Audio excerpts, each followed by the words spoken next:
Okay, it's 6:02. We'll order the Tokerville Planning Commission meeting for October 13th, 2021. And looks like we have the Pledge of Allegiance by Turner. Everybody rise, pay proper respects and repeat after me. I pledge allegiance to the flag of the United States of America and to the republic for which it stands, one nation, under God, indivisible, with liberty and justice for all. Thank you. Okay, we'll take the time to do the oath of office for the new alternate commissioners. Okay, we'll have Val and Stacy stand. I'll raise your right hand and repeat after me. I Stacy. do solemnly swear Do solemnly swear that I will support, that I will support, obey, and defend obey, and defend the Constitution of the United States the Constitution of the United States and the Constitution and the Constitution of the State of Utah, of the State of Utah, and that I will discharge and that I will discharge the duties of my office the duties of my office with fidelity. with fidelity. Welcome aboard. Okay, does anybody have any disclosures or declarations of conflicts? Okay, approval of the agenda order. Do we need to strike F3 off, or do we just approve it as is and cancel it at that time? You know that? I think that's different than the one in our box. Yeah, that is different. And the one, she just updated that one in there, but just update on that one. Okay. Then I'll look for a motion for the approval of the agenda order. I'll make a motion that we approve the agenda order. Have a motion, do I have a second? Motion and a second. Take a vote. Start with Stacy. Aye. Aye. Aye. Aye. Aye. Okay. A review and possible approval of the planning commission meetings minutes for from September 8th, 2021. Did everybody have a chance to review them and make sure everything was good? I didn't see any discrepancies. Didn't either. I was not here, but I did read through them. I don't have any questions. Okay. Look for a motion for that too. I'll make a motion to approve the minutes from September. Okay, have a motion, looking for a second. I'll Second. For 2 seconds. Motion in a second. We'll take a vote. Aye. Aye. Aye. Aye. Aye. Okay, public forum. This will open up the public forum portion of our meeting. This is for anything that's not on the agenda. Anybody would like to speak to the commissioners, please limit your comments to 3 minutes. We got 2, 3. We got 3 people. You want to flip a quarter? Alrighty. Okay, we'll close that section. Reports from me. I don't have anything. We didn't have anything in the last city council meeting that was approved that was on our list. I think we did have a presentation from Tokerville Athletic Recreation Complex in that meeting, and it looks like we'll have to add a bunch more stuff to the resort zone overlay when we get to that point. There was nothing else on their agenda except for the approval of the alternates, which is a good thing because we needed them both this time. So that's all I have to report. Does any of the commissioners have anything to report? I would just add on that there was also a presentation about affordable housing at the city council work meeting that may come before us at some point. So just something to keep in mind. Good. Didn't need them in that one. Anybody else? Okay, Mr. Kent Page. Do we want to get the microwave? Or Microwave. That's in the back. Yeah. microphone. So speaking of affordable housing, that is, of course, a hot topic. And recently I attended with Gary the American Planning Association Utah Chapter Fall Conference. and that was talked quite a bit about by some legislatures. And then just more recently, I attended the Utah League of Cities and Towns with Councilmember Williams. And again, affordable housing was talked about quite a bit. There's increasingly more pressure all the time. And it seems like the pattern is that people complain to the state, and the state says, cities, do something about it. And we had quite a conversation about some of those issues. And Matt Liu has, kind of suggested here in St. George that it's something that we should all look at as a community, because it truly is a community issue. It's not just a city issue. And I firmly believe that. And I think if anyone can help address this issue, it would be, this area, this spirit of Dixie, if you will, or collaboration, where we can all come together and put our best heads together and try to make life better for all.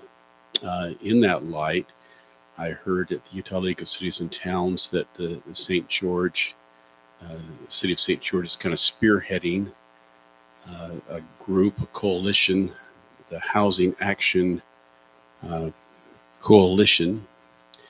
And it's composed of about everyone, developers, realtors, people that are in the hospitality industry, of course, cities. And they've been meeting for a little bit of time, but they're going to have a roundtable.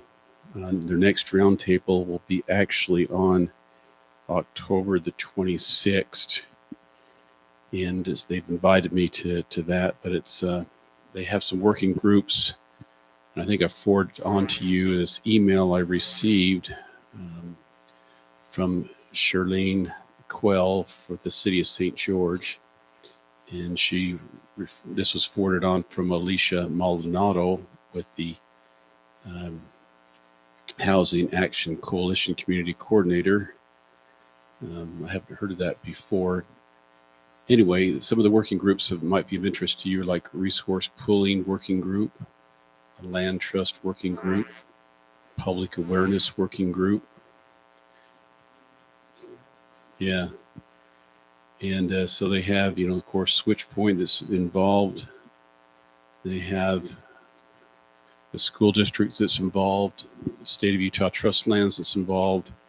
So I think it's affecting our overall area. So essentially, anyone that cares about trying to make things better is invited to this coalition. So I'm excited about the opportunity that we have to work together, because I truly believe the answers are always by working together and coming up with trying to understand all the factors, and then trying to work together to make the better situation for all. The idea is, if we all have some skin in the game, so to speak, I don't think it's just a city issue. I don't think it's just necessarily a school board issue or a developer issue or a realtor issue. But my personal belief is that there's probably room for everyone to sacrifice a little bit, and then we can come up with a better solution.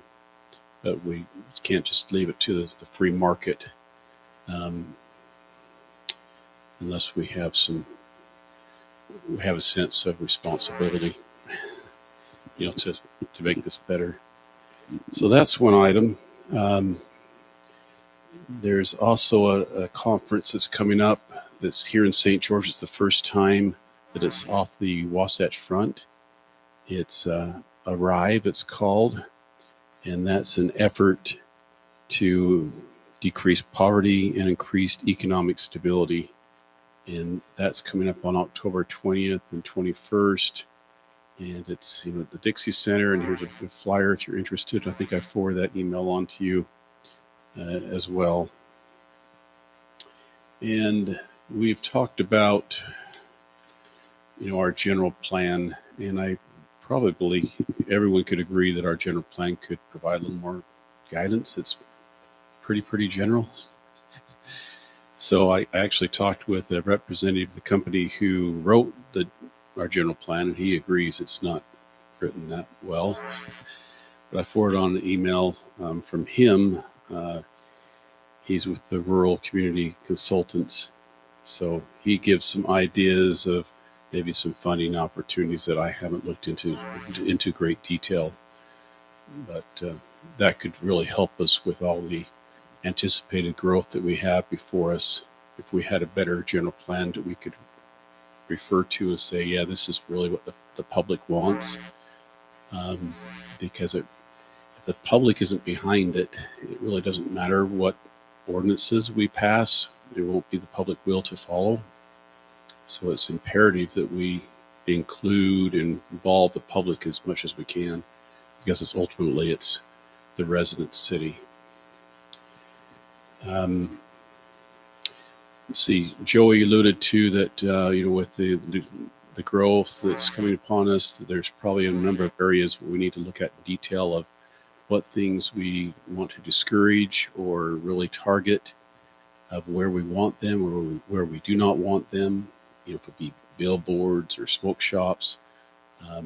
We recently received we're going to receive an application for another billboard. But I looked into our sign ordinance, and it's my understanding we have prohibited billboards, which, according to the Sandy City attorney, we can't do that.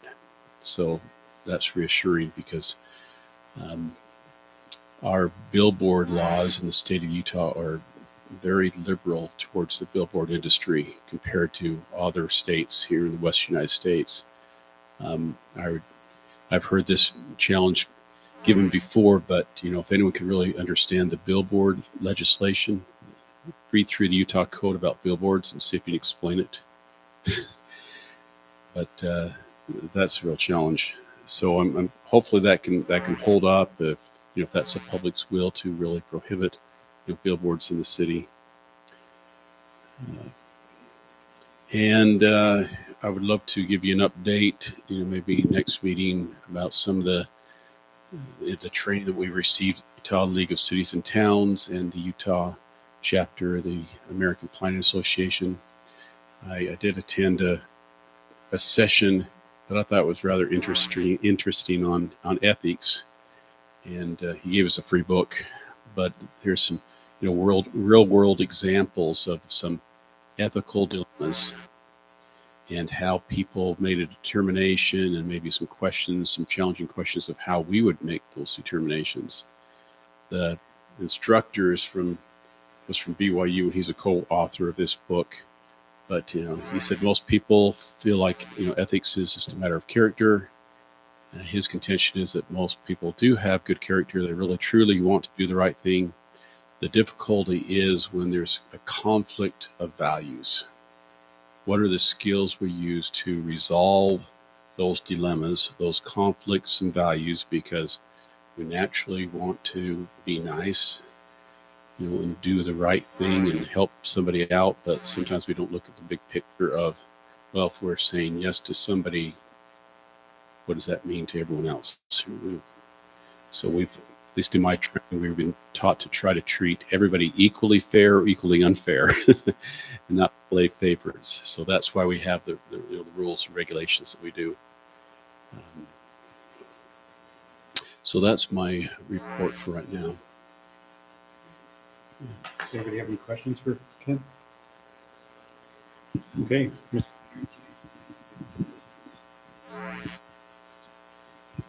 The only thing I'd add with respect to the presentation that was made about affordable housing, I think that ties into your G5 item discussing smaller lot for residential.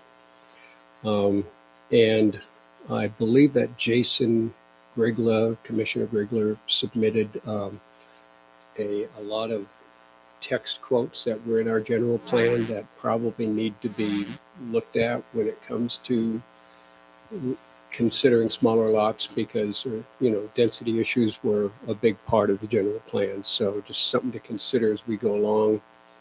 As Kent mentioned, we need public buy-in, so it's important for us to look at the benefits. And I know certainly water supply is going to be a component that would support smaller lots as well. So that's all I have to add at this point.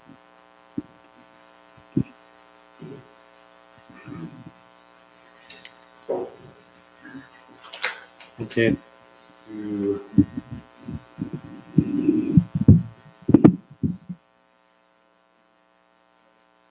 Desert Mountain Phase 2 final plat. This came back so we had the preliminary plat was in April.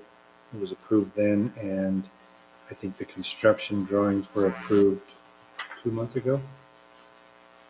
And if anybody needed to compare anything I went back and compared everything to the preliminary plat. I didn't see any issues on that. And this is for an approval. It's not a recommendation.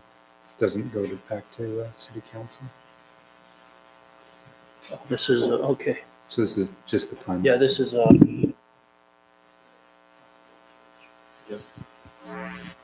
Just maybe it might be of interest. The city did receive a request from the developer to have a narrower road. They're on the north-south road, and to have Preliminary plat? yes, yeah.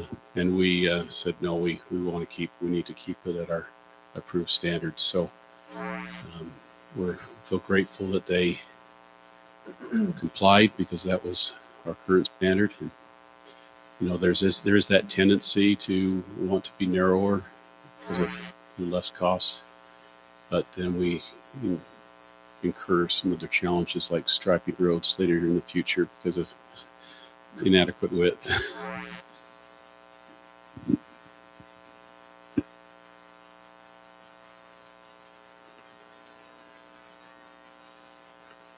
Does anybody see any issues with the final plat on that?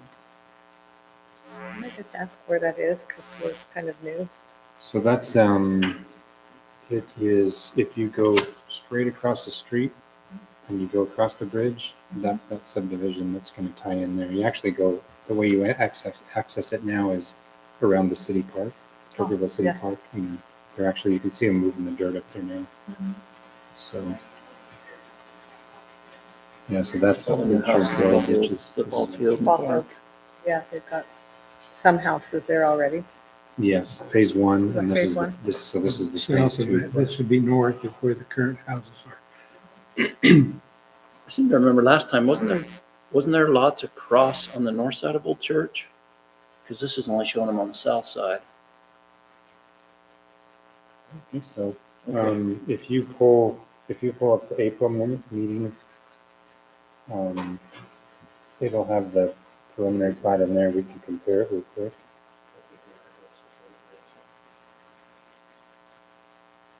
That's just pulling from memory. I don't recall. Is that the April meeting? It's Minutes? in the April meeting. Okay, so there.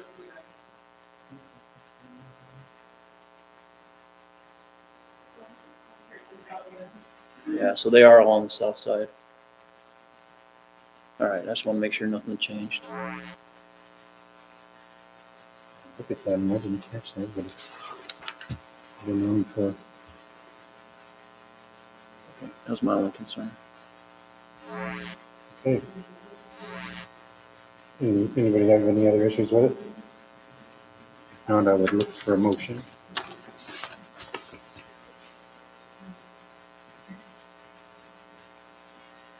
I'll make a motion that we approve this item F1. Parkside at Desert Mountain Phase 2 final plat. It's Comments on, then no, it's just a recommendation to the city council for approval. to the city council or the city, we just approve it at this point, right?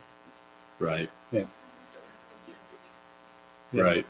Essentially, it's a approval recommendation. So I have a motion, I'm looking for a second. Second, the Okay, we have a motion. approval of the F1. Okay, a motion and a second, we'll take a vote. Aye. Aye. Aye. Aye. Okay, discussion and possible recommendation on ordinance 2021.XX Planning Commission 10-3-1F Chairperson.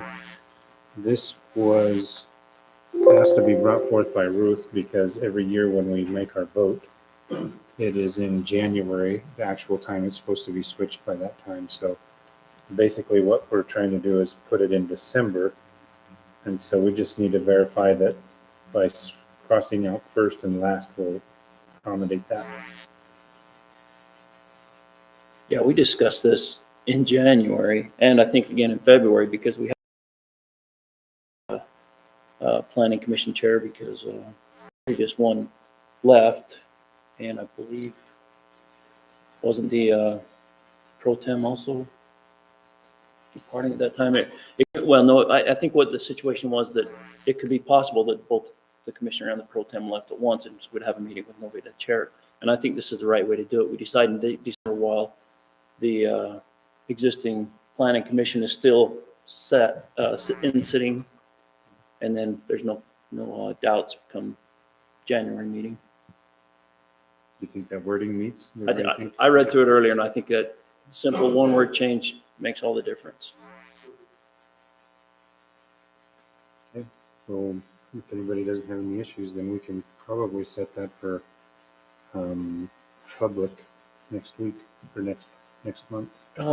One other, just maybe we do need to make, now I'm thinking about it more, maybe we need to word it so that we vote on the planning commission for the upcoming calendar year. I don't know, maybe not, maybe it's Put it in the last meeting of each year for the following calendar year. something along those lines, so there's no, we have a vote, then we elect a new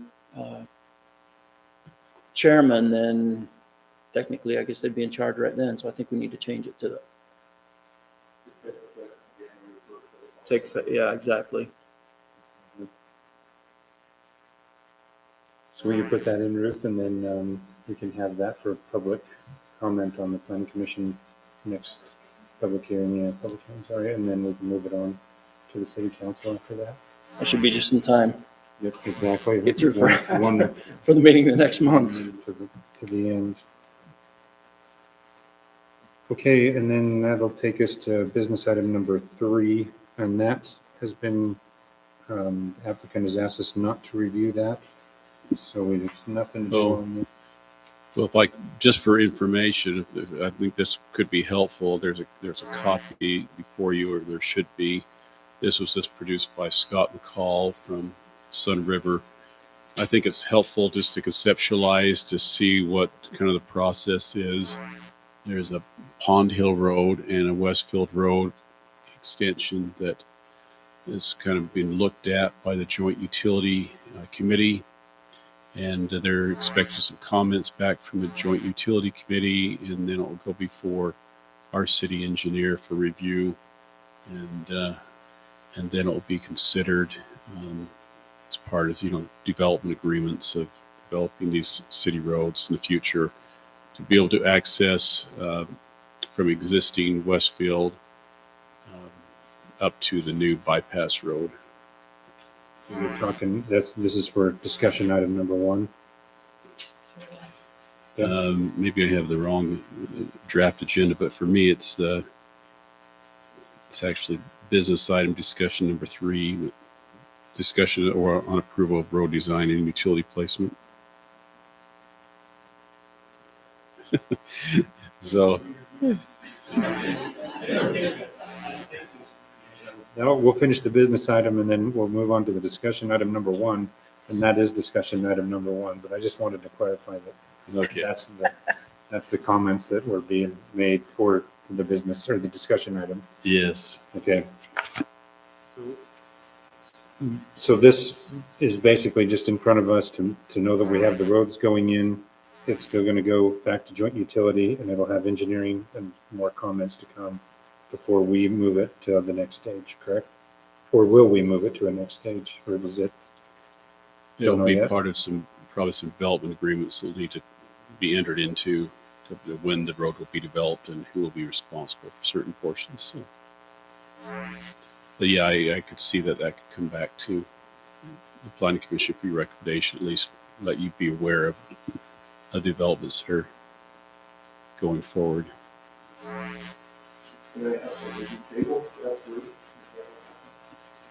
No, the applicant asked us not to review number 3, so we don't need to review it. Have any comment?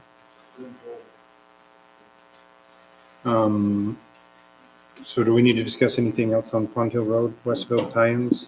Not at this point? No, it's just more just for your information, of what's going on right now. Is there a timeline on that? Or is it, it's just all up in there right now? It's just conceptual? Right, there's no time frame per se, like we need this in by a certain time, but they're proceeding, expeditiously. So Sometimes the bypass, they want to tie in or maybe start paving actually. Over there. Yeah, I seem to remember something about this as being an access for the development out there by I some. think the sewer and the water and a lot of that stuff will go with that. yeah, if right now the best plan or idea is for the development to be accessed through the bypass road coming down from the north. This is just for utilities to get up All right, makes sense. there. Sorry, I should have clarified that. So there are blue lines, dotted red lines, solid red lines. It's only area kind of defines what they are, or, I don't think that was on the email. I mean, just assuming the dotted reds represent the, What it mainly needed, what this map was really provided for, wasn't really for that. It was just to show where the Pond Hill Road was going in nature to the rest of the city and the Westfield tie-in. So it's just so you could see an overall view of where these future roads are going. I think that's the only reason they've supplied that. Correct. Yeah. Give some point of reference of, if the blue area is the active adult area for the Firelight.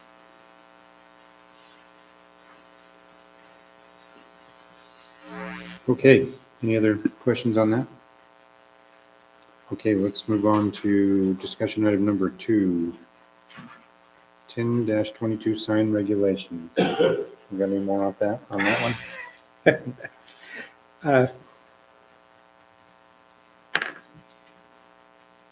I've been through it a couple of times, and I don't know if anybody else has looked at it and has any other verbiage recommendations.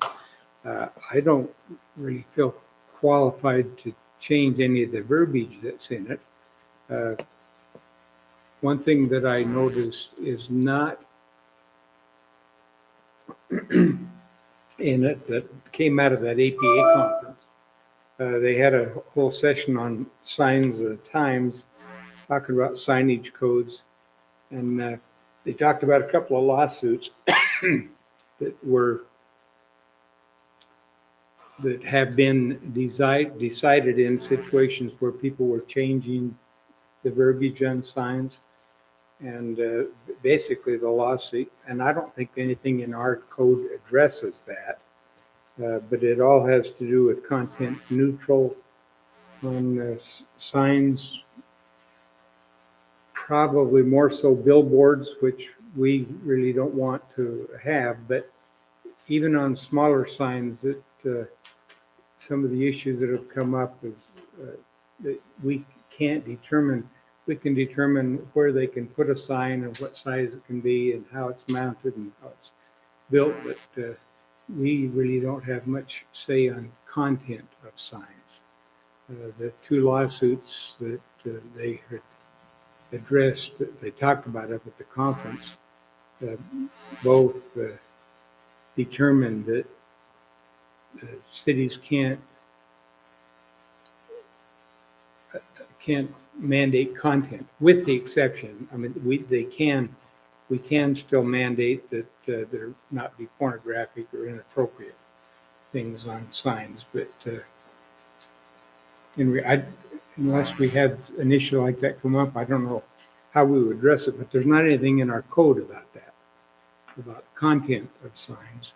Did you give any examples when you were there for content, like anything that was in somebody else's code? You know, There's a case that will be going before the United States Supreme Court with Reagan Outdoor Advertising with, I believe it's the city of Austin, Texas. So that will be a very pivotal case of what we can regulate. I've heard some attorneys that are involved with signs, regulations that say jurisdictions are just one step ahead of the litigation, because there's some attorneys that say you shouldn't be able to regulate anything on signs. So that's always a contentious issue, and so we'll see how the U.S. Supreme Court rules of this next case. So I'll maybe have to get you some details, but they gave some examples of wordage on signs that could be offensive, but it's kind of viewed as free speech. Or we've probably seen some signs or flags even around here that could be offensive that people say is free speech. And I remember years ago, I don't know if you remember, when there was an adult store that was opened up in Mesquite, and the community was actively picketing that adult store, and eventually it ceased operation. But there was an attorney that came to the St. George area. This is probably 25 years ago. That basically said, well, who defines what's obscene? He said, well, that time it was the community.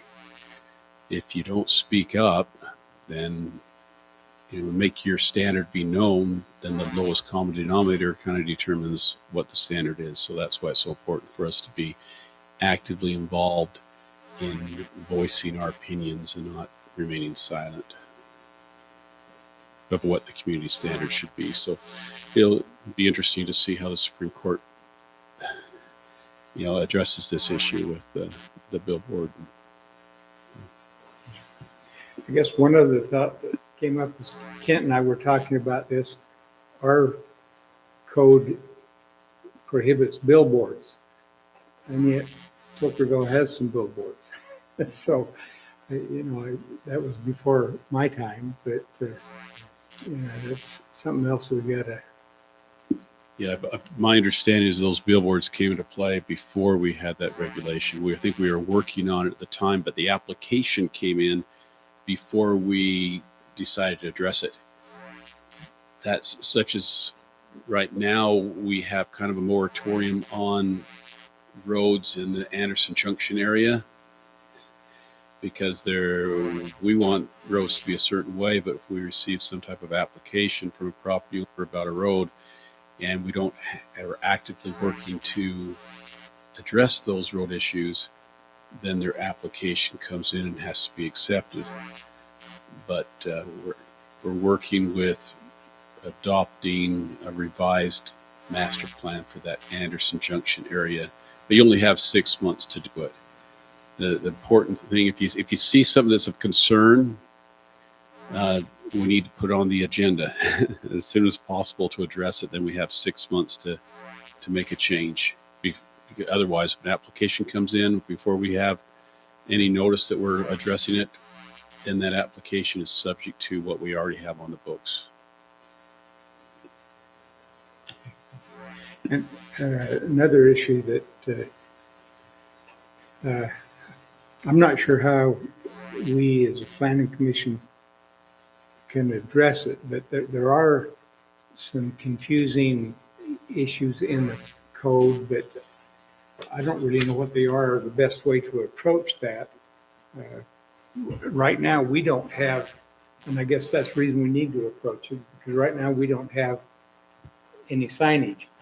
There is a statement in there that prohibits signs in residential zones. And that's has been talked about here, but there's not a lot of that kind of thing going on. Yeah, that's where something we'll really need to look at. Maybe if we can sit down together, because it used to be one time you could limit political signs to a certain 60 days before an election.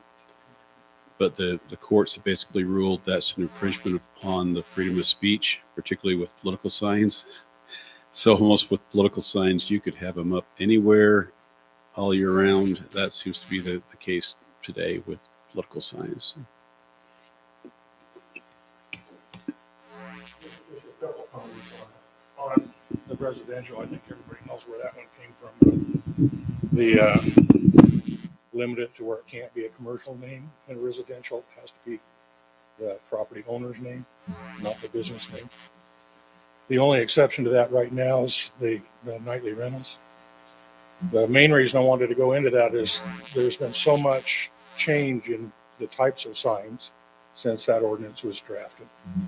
With the LED signs, the changing signs, we need to decide in our city when the commercial comes in, do we want the big overhead changing signs for advertisement? It may not be a billboard, but it could be an office or a store or something having that. In a lot of cities, they limit the marquee signs, the lighted signs, to gas stations and theaters. I think we need, as a city, need to decide when we're going down the new parkway, especially when commercial comes in, what kind of signage do we want to have? I mean, I don't want to see personally a sign after sign after sign right out up hanging on the street. So I think that's the type of things that need to be addressed on your setbacks and types of signs. The code pretty much restricts that right now. Some of it does, but there's a lot of signs out now that weren't even in existence when that code was written. So Have you compared it to like Springdale City? I did before. It's been a long time since I looked at that. I couldn't address it right now. It's just been too long since I looked at it. But I did have the Springdale City and also items codes, sign codes. There was something you were going to compare it to last time, and I can't remember what it was. Was it against the lighting ordinance or against, there was something you were going to compare that sign ordinance to make sure it didn't conflict with anything. And I can't remember what it was. I did have copies of Springdale and also items codes, sign codes, but I don't recall. It's been a couple of months, and I don't recall addressing any specific differences there. I thought we were going to compare it to something in our own code. I can't remember. Does anybody else remember what we? Yeah. No. I don't. Well, also look at that, if you read it and you don't understand it, can you learn what else read it? So you may want to clarify.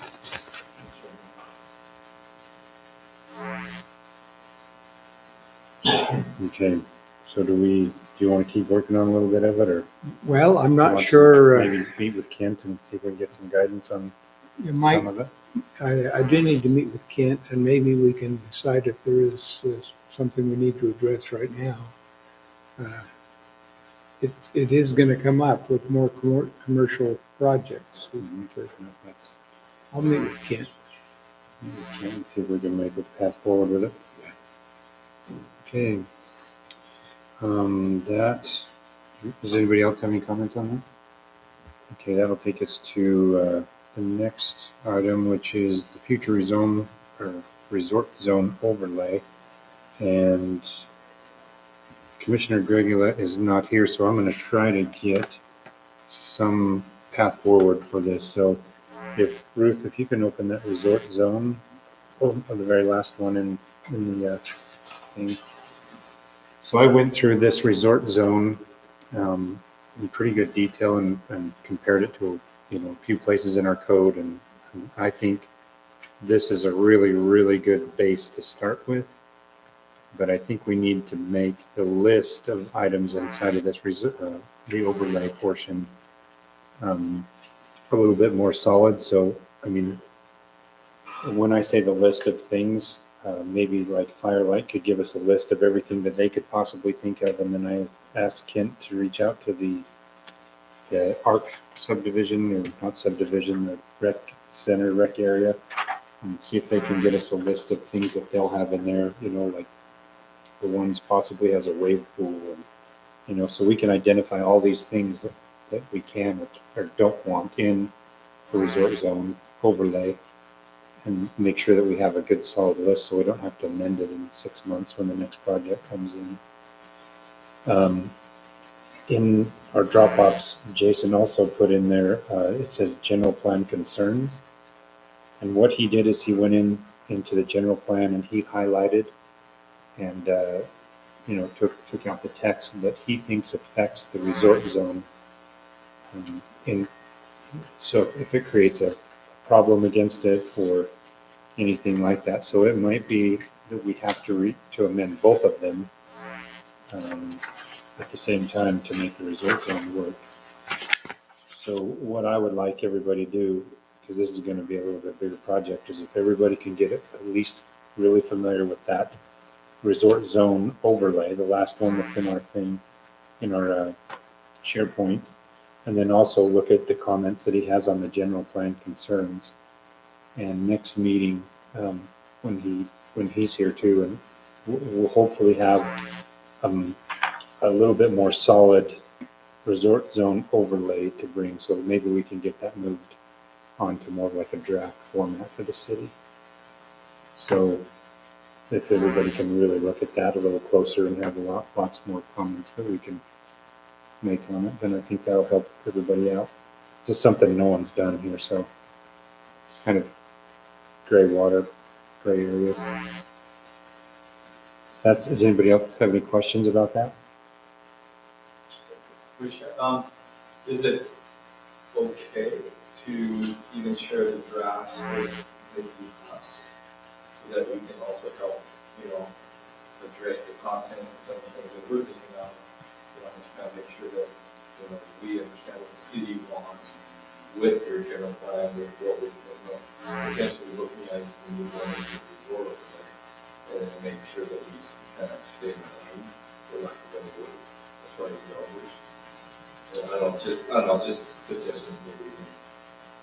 I would refer to Kent if the one thing I don't want to do is I have no problem sharing the content, but like if we were asked to change on something, like I said, I think the best path is to have a list of activities or list of items that you feel that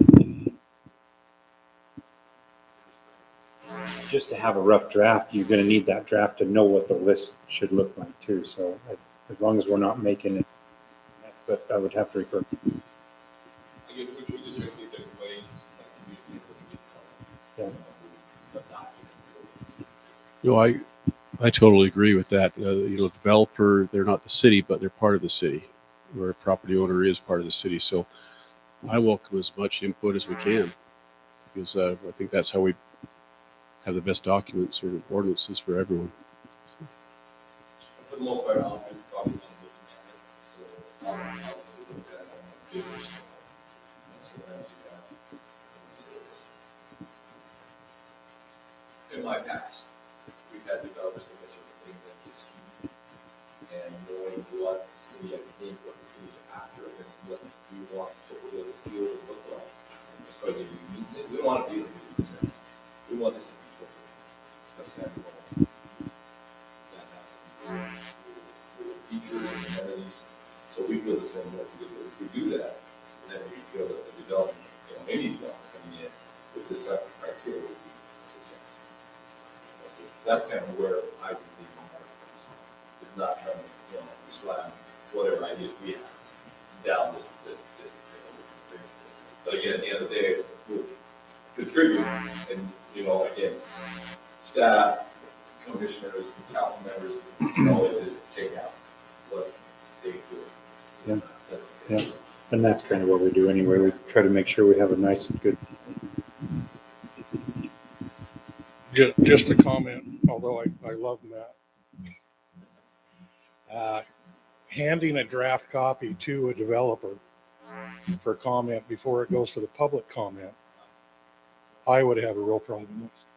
They are no more of a citizen in this city than any other citizen in the city. So there's a public comment after you do your draft. I think you're well within your right to get inputs from them on what they want to do, but the draft has to be yours.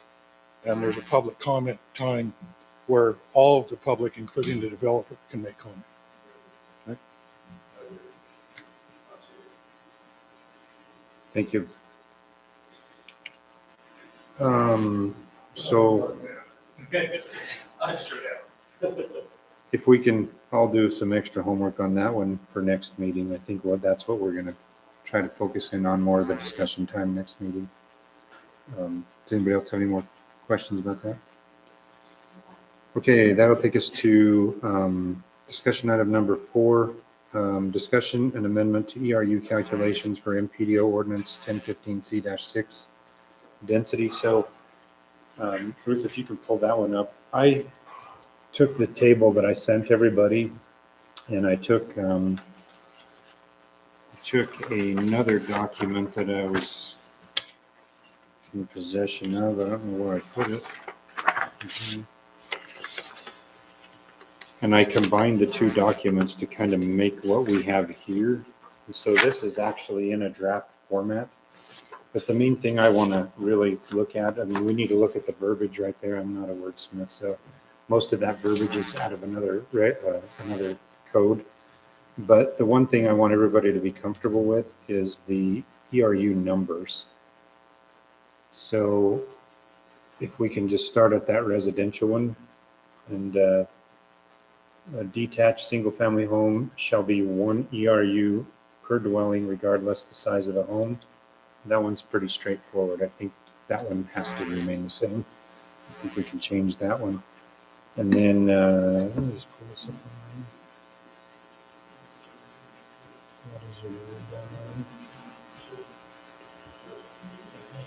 So then the hotel motel, I switched this one. So in this table that they had, and this table's out of Wasatch County. This is out of Wasatch County, so this is something that's in an active play in Utah. So they had the two motels, two different sizes of motel rooms, and I just kind of combined it because, like I said, I don't think we're going to be dealing with a whole bunch of this for the 3 to 4 MPDOs that we're going to have. So I wanted to try to simplify it, and I also didn't want to penalize somebody for building the motels that the city's getting a lot of money back from, you know. So that's what a lot of places where the city can make money, but it also does tax the system. So, you know, sewer, water, everything else, it does generate problems. So that number I switched to 0.25, and that should be, I see a typo, it should be 0.25, not 0.025. That could mean a lot difference. So basically, if you had 100 rooms, that would be 25 ERUs. And I just kind of want to make sure everybody's comfortable with that. In the other one, it's at 0.5 if you went to over 1,000 square feet. So this is kind of like half of that in the other code. So the difference between the hotel motel and the apartment condominium, is that just because the occupancy, where hotels are occupied part-time and You know what? It's all based on square footage in these, in everywhere I've gone. It's not really occupancy. It's just how much, when they build it and they're going to use this much square footage, that's the only time the ERU calculation will get impacted, right? It won't have anything to do with long-term. Yeah, but just between the hotel motel and apartment condominiums, they're very similar in description there, except for an extra half bathroom. But it's, you know, it's double Well, the ERU. the apartment complex is going to be, you know, motel is going to be 4, you know, the footprint of it is going to be smaller in comparison. I think that's why they did that. Yeah, So you'd have two. probably here it buildings would, for an but other apartment. cities, you know, they have apartment complexes that also, Yeah, they're go resemble vertical. hotel. I don't see that happening here, but I was just wondering if that was because of the occupancy rate. You know, you assume that apartment condominium is going to be somebody in there full time, Maybe or the hotel Full-time. motel varies throughout the year. could be 75%. Yeah. Okay. I was just curious where that number came from. I'm not sure how the original ones came. Do you guys have the original one? It's in the, the Wasatch County one. There's If we had check, I could check with, to see how this is served, if they can please go through See if it's been applied. If they would maybe do something different in hindsight. Yeah. To me, really, it's the numbers in there. If everybody's comfortable with allowing them numbers to be the density equivalent of an ERU, then that's a good idea to check that. But at the same time, we're gonna be dealing with this here pretty quick, I think, probably within the next year and a half. So And then, yeah. You don't want to be attached home, if you do a twin home, it's less than two separate homes. They could have the same number of bedrooms, bathrooms. I don't know either. I don't know that. all that. I think it's just to promote density, because that's what everybody's trying to do, is they're trying to create more affordable housing. And it's my best answer. I don't know the actual answer, but. And then also that could be, because the condominiums could be, maybe they're not rented out every night, or, could be the same occupancy type thing that Greg was talking about. And then the apartments are attached single-family dwellings, 0.75 attached units not to exceed 1,500 square feet. Someone said, let's see, I don't know if I actually know if I put in there. There was a discussion, I can't remember where it was, but someone said, if you build an 18,000 square foot house and it's got 12 bathrooms in it, and, that's still one ERU, that's kind of crazy, right? But, It just seems like, to me, a big separation between residential and then you go to, commercial type. and then commercial and industrial is the other big change in here. So if, like if Tokerville wants to promote the commercial out in that area, almost everybody, it's actually a pretty big standard of 2,000 square foot is one. And I think the other thing that that one's 2,000. There's one other one on the front here. The other example that I think I put in there in my email was that one equivalent is 2,000 in one of the current development agreements that we have right now. There's every 2,000 square foot of commercial is one. And what is your guys's? Do you know what I don't know what your Firelight is.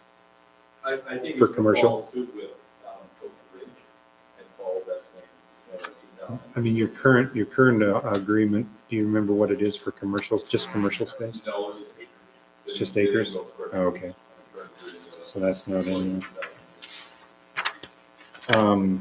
So that's the big change, is like, a lot of these commercial spaces are 5,000 anyway, how I look at it. I don't know very many stores that are 2,000. So what I don't want to do is get into bogging everybody down like, well, that's 2,000 plus 2,000 plus 2,000 plus 0.5, 0.5, 0.5, 0.5. I just want to make it an easier table. And that was my thoughts of putting that at 5,000.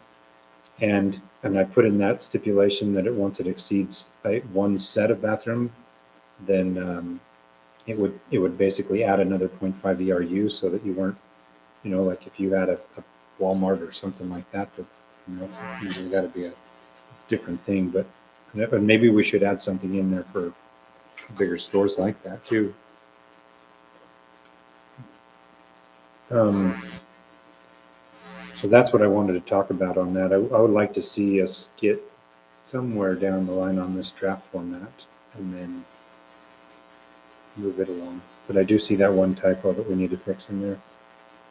0.2. Does anybody have comments? Is there a way that maybe it could have the responsibility of working with Washington County does, or say the city does with respect to this density issue? I've already looked. There's not a lot of, the way they structure theirs, I think that was in the last meeting, they have PDO, or they have commercial developments, commercial plan developments, and residential plan developments. So they don't really have an MPDO that has everything inside of it. And you probably know that code better than me, but there's not really a density calculation for ERUs inside of them. Like there's not really a lot of density calculations in a lot of the MPDOs across the whole state. That's why this one out of Wasatch was a pretty good find. And then I found another one in Park City, and it's not a table, it's just a whole bunch of verbiage, and it talks about, outside spas or outside porches outside, it's got a lot of crazy stuff in there. I would like to try to keep it a little bit easier so that when these big phases come in, that it's a lot easier to calculate. Any comments? I think the numbers are pretty close to where they need to be, just at first glance. I like where it is. Has anybody seen any issues with the verbiage that's in? There's not that much verbiage. I mean, the above it and below it. Any issues with that?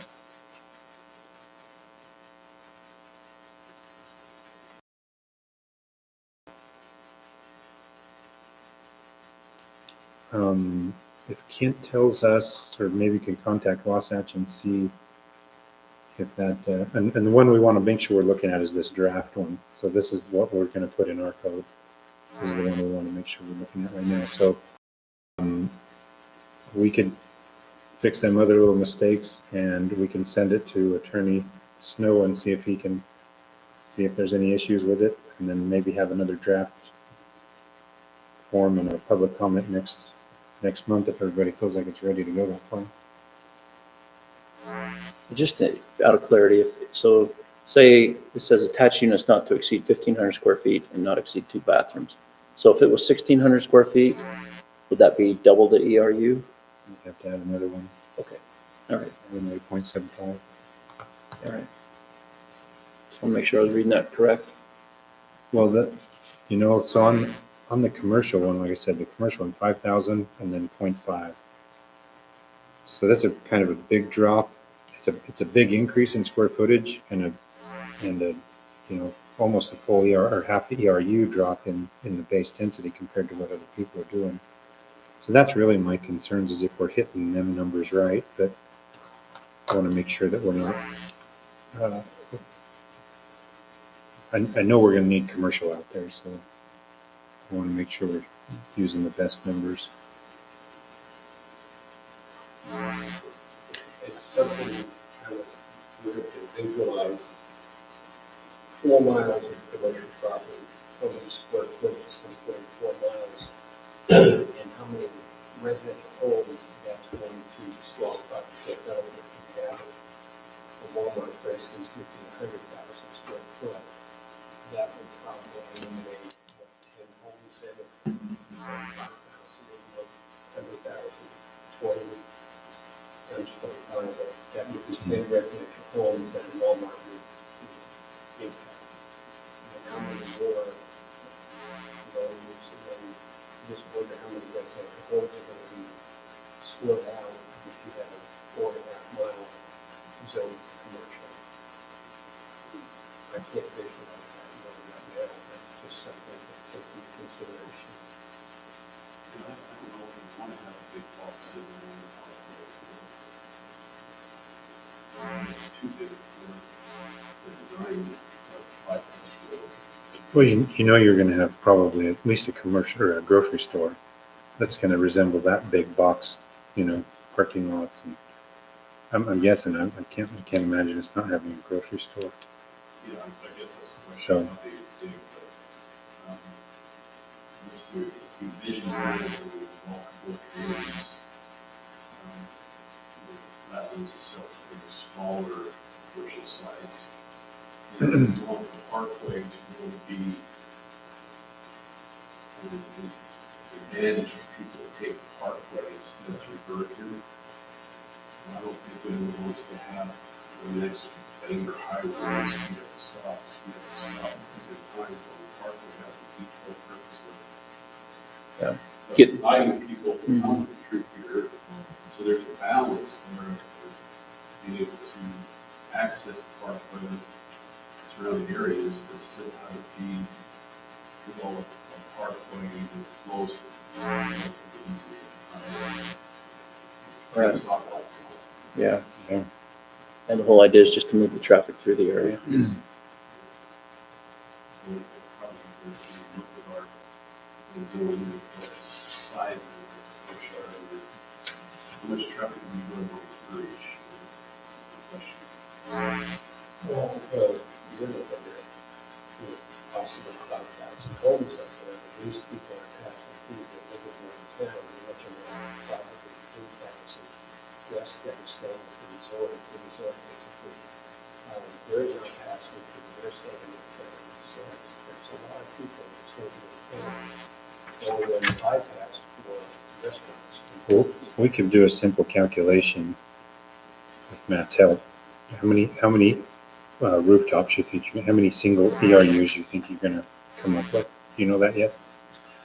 We will probably end up, we won't, with the density bonus potential, we can go a little over 4,000. Right now, we don't see that as being the number that we would get. I'd be surprised if we get anything close to like 3,900, 3,800. You mean an actual building, but I mean, how many houses do you think you'll end up with?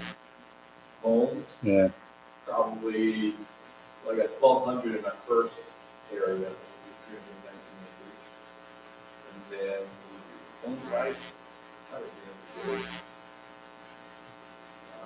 about maybe 34. 5,400. You know, and we keep referencing the one development bypass, we don't remember your closer for the entire city. So that we end up accessing the outcome. Land, get that, they can't do it for development. Well, I'm just doing this for the development inside. This is just to count MPDO ERUs. So if you don't have an MPDO, this doesn't affect anybody. But I'm just doing a rough calculation. So I think that you guys actually, if you did a 32 or a 30% bonus, you'd come up close to 4,200. So right now that only leaves 800 ERUs. And if the way this reads, if they do the 300 condos, that's going to eat up another 300 or I didn't do that math, but let's just say 300. That leaves 500, 500 more ERUs for commercial motels. I mean, they're going to eat them up pretty easily, I think. So maybe not all of them. Just depends on how many motels, how many commercial buildings. But just as simple math, let's say they even have 200 or 300 left over. That's not very many left over. Does that make sense? Enough for Costco. Exactly. Okay, so does everybody feel, yeah, good? This is just my food and mind, running through the possibilities. So, commercial and residential areas, so, which we're looking at, there's so many acres of commercial property, certainly commercial, right, and retail. So we've got this acreage here that's taken out, that's commercial. If you have 2,000 to 5,000 square foot buildings in there that need a lot of parking space, you're going to eat up that acreage faster than you would if you have large buildings in there that don't need a parking space. So I'm thinking Walmart, if somebody comes and builds a Walmart in square feet of Walmart, that's 5,000, but that parking lot is even bigger than the store. So how is that, it's going to eat up your commercial space, and it's not going to be kind of an ERU, maybe it should be. But what I'm saying is you're limited in commercial space. So how to parking lots and other places where it's not actually Well, included in the calculation, it just confused me. I'm just thinking, what, we build out all the ERUs and residential, and we don't have enough for commercial, but we've got this acreage. Well, I think we're not going to allow that, not to have parking as far as city council, right? I mean, they're going to do preliminary plats to do that. But what we're counting in the definition is something that's capable of a daily residential occupancy. So parking lots, I mean, as far as figures and numbers and adding and figuring the density calculations, that the parking lots don't really, I mean, we should think of this, yes, but as far as calculations, it has no bearing, right? But I think that portion has to be addressed. What's that? It doesn't have an impact on the city, but it doesn't stipulate the Yes, it is. Yeah. And that's what the 30% bonus does too. Offsets a bunch of that for the open space, and you know, that makes the developer have to make a better design. Should the ERD be based on the acreage that is zoned for residential and pull out the acreage that were zoned for commercial possibly? That's what they do in other cities, but I mean, we probably don't have time to make that kind of a change to our MPDO because I think that somebody wants to submit here fairly quick. It's probably going to be a submittal in the next month or two. I'm just guessing. I don't want to point fingers at anybody, but.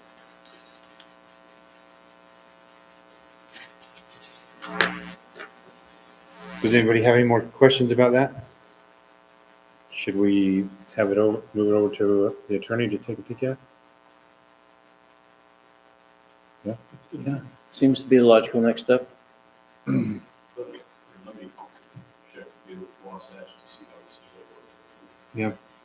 And if, in the meantime, if anybody sees anything, we can, you know, and if we get it to a draft form and the attorney brings it back to us, we have the public hearing, we can make a motion, the motion to change something at that time too, or we can move it another month. It's not that critical to move it through. So there's still options there. So we'll move that along, and then that'll take us down to discussion on adopting smaller lot residential zoning. Hot topic for Mr. Kent.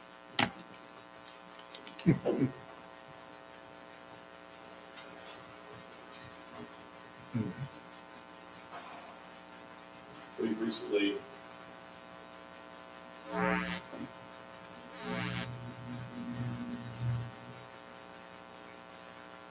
the city recently had a couple come in, and they're promoting, like to do some small lot housing in Oakville, somewhere in the area, but they're looking all over, be amenable to looking at some smaller lots, because at that time you don't have the zoning to do what you're like to do.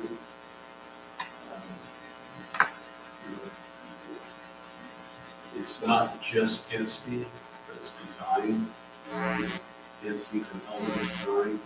We probably all been to some communities that are relatively dense, but you don't necessarily hear your neighbors or smell your neighbors.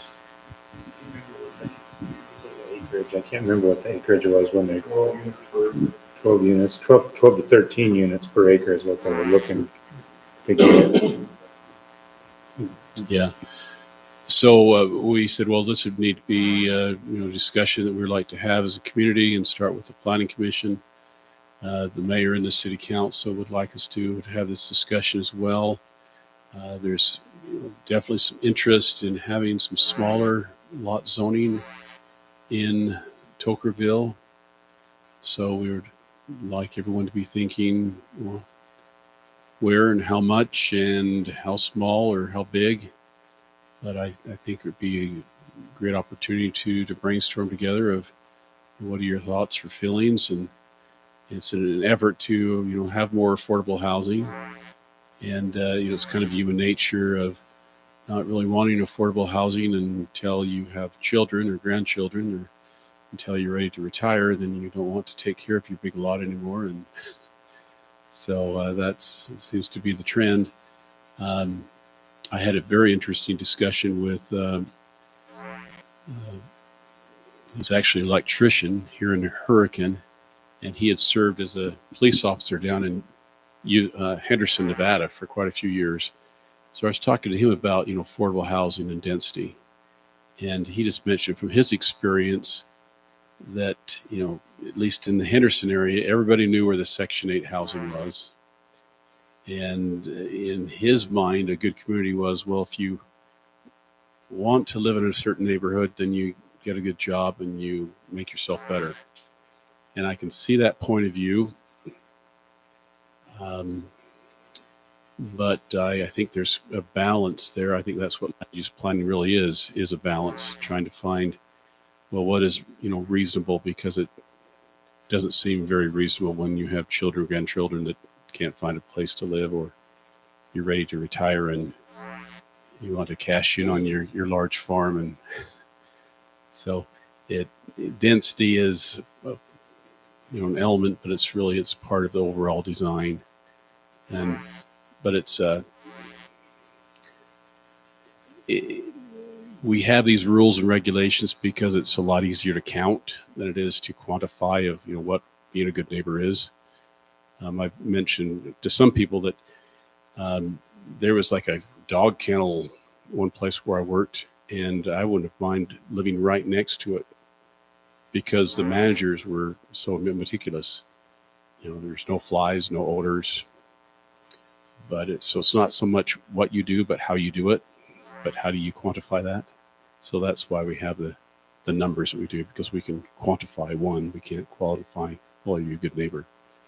Anyway, that's my that's a little key, my thoughts and feelings. But yeah, I'd love to have that discussion with the community and start with the planning commission. What are your thoughts and feelings on smaller lots? Right now, our smallest lot is 12,000 square feet. And for most areas, at least in Utah, that's considered a large lot. 12,000 square feet is what size? Third, fifth acre, fourth acre? Quarter of an acre. Mm-hmm. So it's, I worked in Morgan County for a while, and my great grandfather homesteaded that area. So we inherited about 175 acres.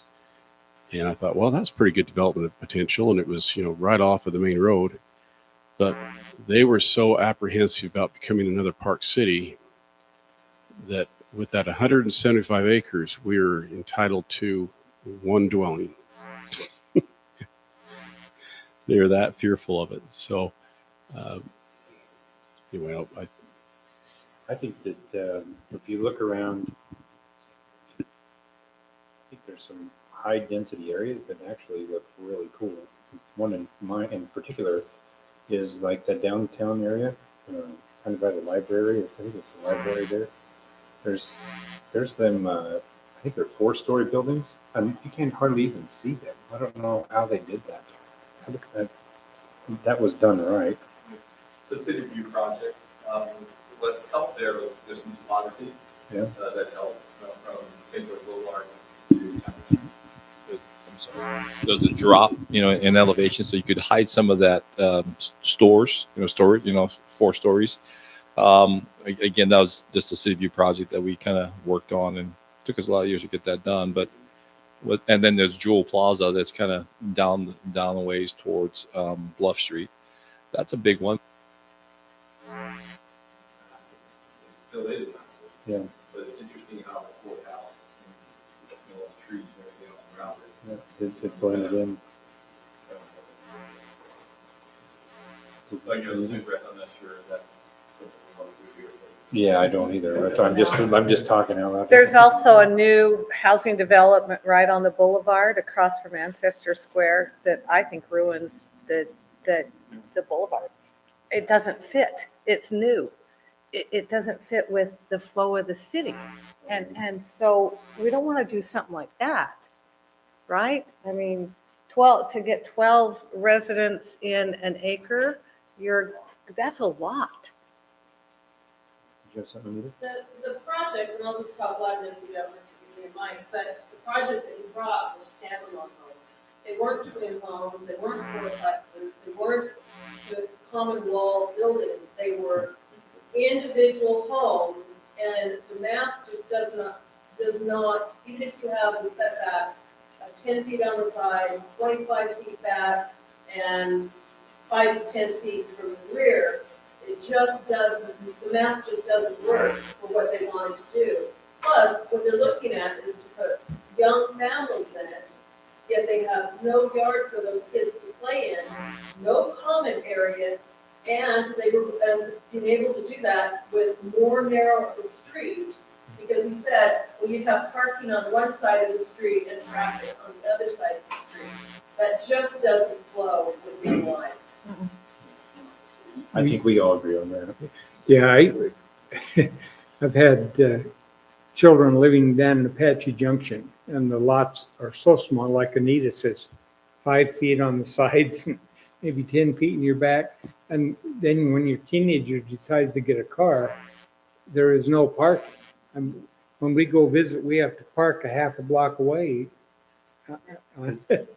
And I don't know, that's the trade-off, but smaller, more affordable, I think is good. But when you don't have any parking and no room for the children to play, this subdivision had a nice park with a swimming pool, but it wasn't close to the home. It was a quarter of a mile away. But anyway, that's a concern. Certainly have to weigh that. More affordability is really important. But some of the trade-offs. The one thing that they emphasized, and when they told me today, emphasized was that they have a 1031 exchange, that they're in dire need of putting this into an exchange. And that's not That our should have been concern. taken care of months ago. The other struggle but with affordable housing is land prices are so high.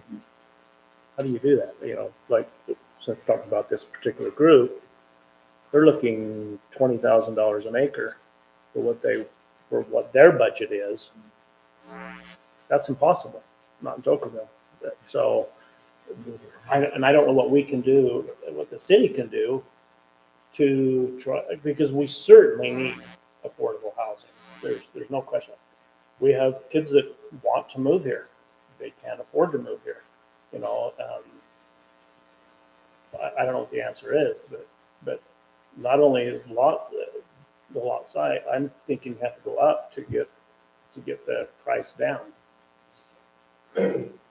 You know, I think if we step back a little bit and look at the bigger picture, though, in just smaller lot sizes in Tocqueville and just making another zone, I think it's something we should really consider. Not specifically the presentation that these people brought into the work council though tonight, but you're going to, you know, we're stuck in this mind frame of it has to be a quarter acre or bigger lot to exist, but that's not happening. The MPDOs that are coming in with the density credits and they're going to be a lot smaller lots. In fact, one of the MPDOs had lots down as small as 3,000 square feet. And I don't think that's a bad thing. I think it can work if it's done right. So just in the overall picture, I think what we need to think about is, should we have a different type of zoning? Something smaller than the R112? For the 3,000 square feet, they're going up then. No. Not necessarily. No. Has anybody been out to Desert Color? They have R6, so 6,000 square foot lots, and they're 2-story buildings. And they have about, 8 feet of block wall, 8 feet house, and all their access is from the back of the houses. So all the garages are in the back. It's pretty clean, but the same thing as their roads are still narrow too. And they do have Yeah. parks and they have a lot of amenities, but it still doesn't look horrible, but I definitely think there's a need for smaller zoning. Like Greg says, I don't know. Just consideration of it. Yeah, you bet. I don't know how small the city wants to go. And just to kind of pick up, there was a presentation, and we're not trying to make a zone for this presentation. If someone brings us an application and says we would like to do this, then we'd maybe have to look at something about making it for that. But I don't think this has been on the agenda for actually 2 months. And so it's not really for that particular presentation. You almost want to go back to the affordable housing plan and see what that document says, and then maybe use it as a gauge moving forward and go slowly Yeah. with, moving the needle Down. smaller lots. Yeah. And then really look at how these lots or how these developments are being designed, and if it has enough amenities, if you're young families, obviously you need a place to play. If you're not getting a front yard, for some reason or another, there has to be a walking distance to a park, to amenity for those communities to be able to utilize. But I think really going back to it, all the cities are facing, every city is having the same discussion. Yeah. You know, so I think you've already done a very good job of stuff for the housing plan. I think it's just maybe helpful to go back to us, okay, now when we are here, this is what the plan says, what is it we can do to adjust it to make it closer here? I think there's a need with maybe something like a 55-plus community. You know, I've seen a lot of those that are really nice on very small lots. People they don't want to take care of it, you know, but there's a big community in there, maybe on 1/8 of an acre lot or something. We'll bring that first. But And that's good. they're usually well taken care of. Exactly. Right, So I think there's a exactly. need for it or a potential for it, but Right.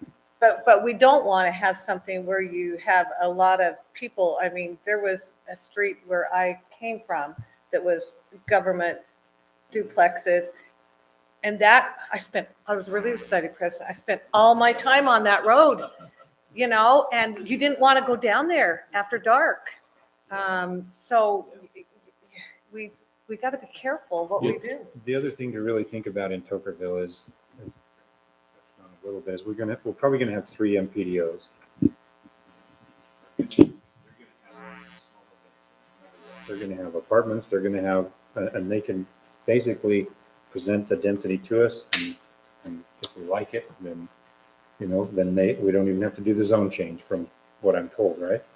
So, with all them 3 areas already eating up and gonna do smaller density, what we should be looking at is the other parts. So everything that's not underneath these MPDOs, do we want to change them areas? That's the zone that's gonna be affected. Because the other places are not gonna be affected by this. Like Matt, we should be looking at Affordable housing. creating smaller lots for affordable housing. Just a thought while you're looking at the MPDOs. Give them a density credit for doing affordable housing. That's what Add that into your MPDO. that's kind of what the thing we're looking at does, is it? The one that presented at city council, it was a unique concept. It was for the trained workers to build the homes. The concept was great. He said it was going to be an HOA, which would be capped as long as there was an HOA. We can't require them to have an HOA. So my guess is as soon as they got the HOA, you would turn into a swing. So the other thing you want to look at, I haven't looked at it for a while, but we got anything for condominium, where you're talking about going up, where they're a little more affordable than the home is. You know, so just different things you look, when you're looking at rezoning, that may be something to take into consideration. What you don't want to see is if someone builds a $200,000 home out there, I'll buy 6 of them. I'll rent them all out for $1,200 a month. And there'll be renters that are on section, pardon me? Oh, yeah. No, I'm not talking about vacation rentals. I'm talking about long-term rentals. And I've got 10 of those. And what happens is if you don't have a homeowners association, you have a problem because and then the second thing that happens is my tenants, half of them are on Section 8 or they're on rental assistance programs. And when you're on those types of programs, they don't take care of the property. And then all of a sudden bad things happen. So we've got a self-help program that worked down there on Peachtree. It helped encourage home ownership. And those are the things that we really need to look for, is to allow young families to come in and buy and own a home rather than investors to come in and be supplements. Right. So just And most of those yards look better than their neighbors. Well, The older the neighbors. self-help. The Yes. self-help didn't start out that way, you know, some of that self-help started out really rough, and it took a while to get it to that point. Was that Habitat for Humanity? No, I don't think so. I don't think so. A couple of those homes were helping hands. built by the college. Just something to kind of prevent from the opportunity for at least returning to a section of this rent. Yeah. And encourage homeowners and families and items like this to avoid having problems in the future and then additional law enforcement issues. Does anyone recognize, what was the organization that voted on this? Seems like Can't recall the years name. ago that I talked to some Habitat, St. George. It wasn't Habitat for Humanity. Okay, that's what I remember is. That's what the actual organization is called. I just heard from my life experience, we lived on a quarter acre lot in St. George. And then my father passed away. And about the only time we were out in the yard was to take care of the yard. So we figured, hey, that's about the time that we need to just downsize. So we moved into a condo, which is wonderful. Until you have some cattle fever, and then you welcome to grateful to go to a park or ride your bikes. But at least that's my life experience. So Matt was saying if we have some good trails and parks that can supplement for yards, that would go a long ways. But a good homeowners association, they're only really as beneficial as your goal is to see your neighbor. The standards. Smaller homeowners associations, they usually don't go too well because you don't want to keep your relationship, you don't want to irritate somebody when they're not putting away their garbage. But we have a larger engagement with those assessments.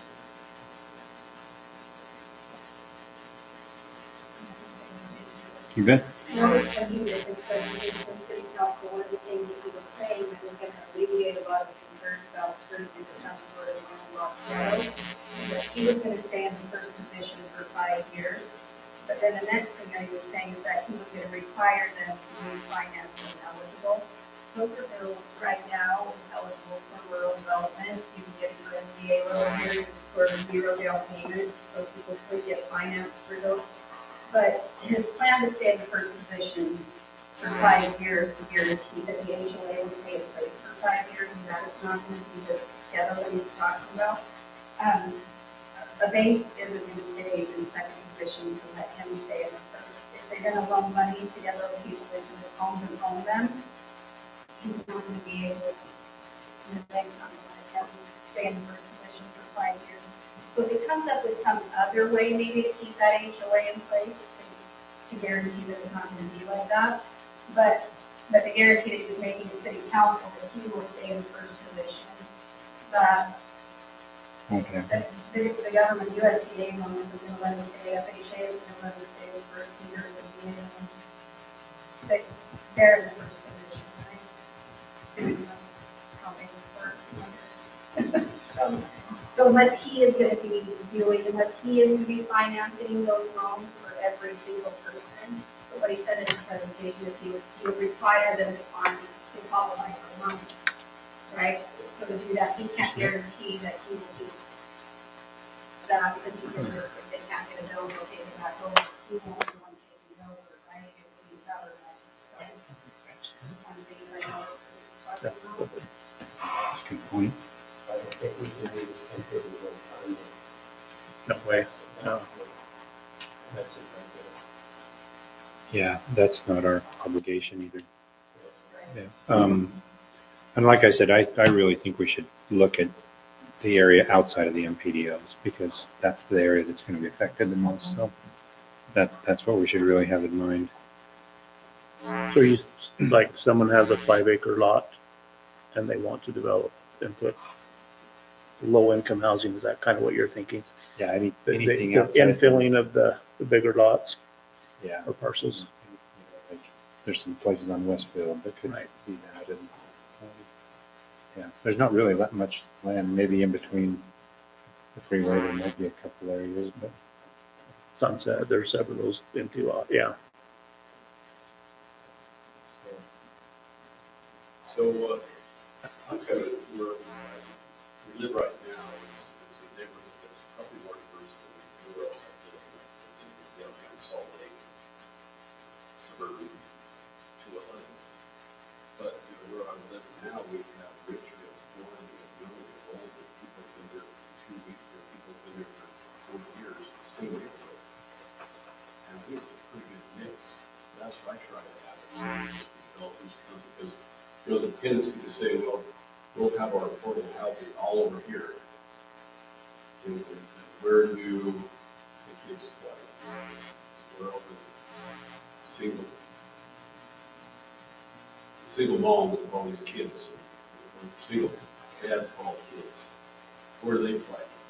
But if you can try to intermix it so you have, it's kind of a social engineering of the zoning debate, or legal communism, some people call it. If you could have an established family next to a family that's maybe struggling, that can help each other. And that's what those piece of paper that I've looked at is. But it's not a good marketing sell. People don't like that. They want to live by people that are just like them. They want to say, oh, they have a few people next door to some affordable housing. So they're struggling. But that's really kind of the mindset. My opinion, when we can always say, hey, this is a person. This has some small this next to some quarter of lots. Makes good news. Do we have any other comments on it? Do some checking on it and try to figure out what we can do next. Probably check on the requirements that the city wants us to do first, So, right? yeah, I would keep their thinking caps on, and if there's a lot of pressure from the state legislature, a lot of pressure. And of course, we're a small city, so we've been exempt so far. But their states receive a lot of pressure, so don't you deter doing that in same cities, do something else. Well, such as in new law that was passed in California, where cities can't just have single family housing.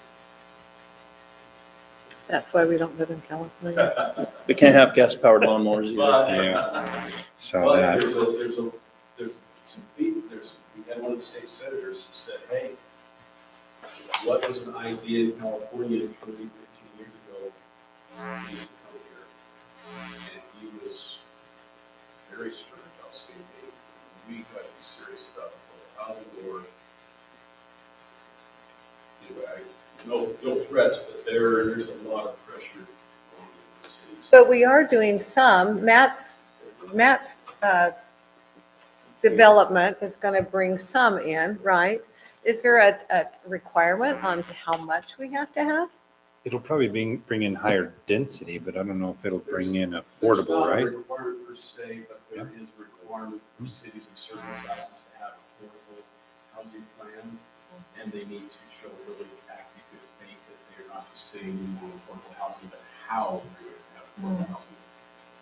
Have an inventory of what percentage of their housing stock is attainable for incomes of 50% of the median household income, what percentage of their housing is attainable for 80%, and then actual detailed steps of how they will increase their affordable housing so they can meet really what it is. So, yes, but I guess my underlying question is there's a lot of pressure that the state is receiving, and that pressure is being exerted upon the cities. Well, that's where there was a lot of pushback against the Southern plan. It was really an actual benefit to the city to meet those requirements. But it really goes with population as well. So our limit is not as big as the single per se. So that's what we got to take it all in stride as well. We're not going to solve a plus single housing challenge, but we have to have each other. And whatever we need to do to make that work is based on our tax. I don't know, I was kind of thinking of that same line of, for there's only going to be a certain amount of people who are going to be able to, who are going to fit in this affordable housing. But really, the majority of it needs to be much closer to St. George and the jobs and things like that, because you may be able to save X amount of dollars or get into a cheaper home, and then you're throwing that money away traveling back and Commuting. forth to work. So, yeah, I think you kind of look taking care so that your kids have a place to live. Not that we're trying to exclude, but yeah. Income limits for like FHA and USDA, they have obviously low, right, and then they have moderate income limits. The moderate income limit this year for USDA is $91,000. So it's not like they have to go in there and anything, you know what I mean? Wow. Purchasing power, even on a conventional loan that you can do right now with a 3% down payment, the limit that you can do on that is up to clear up to $548,000. So I think there's a difference between like what people worry about when they worry about cheap versus affordable, right? There are lots of people who can get into affordable housing that are not going to be Section 8. Affordable housing can be very, very nice homes, right? So even back, you know, the conventionals of the Fannie Mae and Freddie Mac, those. So I think even if you have smaller lot sizes, it doesn't mean that it's going to be homes that are not taken care of. I know that the self-help that those were bad maybe at first, but then came up through there. They have the ability. There are people who could move in here with very high incomes, contribute to the community, and live in very nice homes that would qualify as affordable. I understand that we're talking about legally affordable housing. I think as long as some of those are single family, that's a good idea. I know a bunch of in Georgia have actually, and Washington, they've actually done talks, right? Where, of course, you don't want to say, oh, we're over here in our single family, we're over here with this or that. The things to consider, I think, with affordable housing, when you're going to put a lot of moms or things, yes, they need places to play. You need to consider if there's going to be a school, a pod in the school, right? Because things that people are typically in Section 8 or things like that, whether it's apartments or things, they need access to. They need access to schools, obviously, they need access to schools, commercial, right? Because a lot of those kids that are coming home after school, I am a single mom. I raised 2 boys as a single mom. So what I'm saying is, and I wasn't in Section 8, luckily, and I didn't have to go down that route, but I know lots of people who do, right? And I worked at university, I worked at the school district for 5 years, so I know that, you know, 1 in 5 kids doesn't eat a meal from the time they leave school till the time they get back on Monday, right? So it's important that those kids, even though you don't want to exclude some of that, I think doing affordable housing in pods is a really, really important concept, because some of those kids that are there need access to the commercial that's close. So even though you want to intermingle all of them with the neighborhood, I think a bunch of single family homes, maybe on a slightly smaller lot for people who can afford the moderate income homes, single family makes sense. If it's truly Section 8 at the lowest, right, which is about $40,000 a year, is what you can make to be the lowest income. Some of those, I think it's unavoidable that they're going to end up in housing costs. So that's just Your discussion on villages, do you work on creating a small percentage? Mhm. You said the MPDA, that's what, that's using definition for things. But this is the question, do we know more than what we have on the zoning, so that way somebody in Westfield can find acres or do something that is for homes. So that would be the question for the planning commission, the city council. Well, Small. if we exclude the MPDO areas, like I said, and just go back to history and look at the Wall subdivision, I mean, the public outcry from going down to R12 was through the roof, you know, just to go to R12, and it stayed at R20. So, yeah, even though there is a need for it. I know. You missed that memo. That's right. And the check. That's how the other planning chair retired. That was a good one, yeah.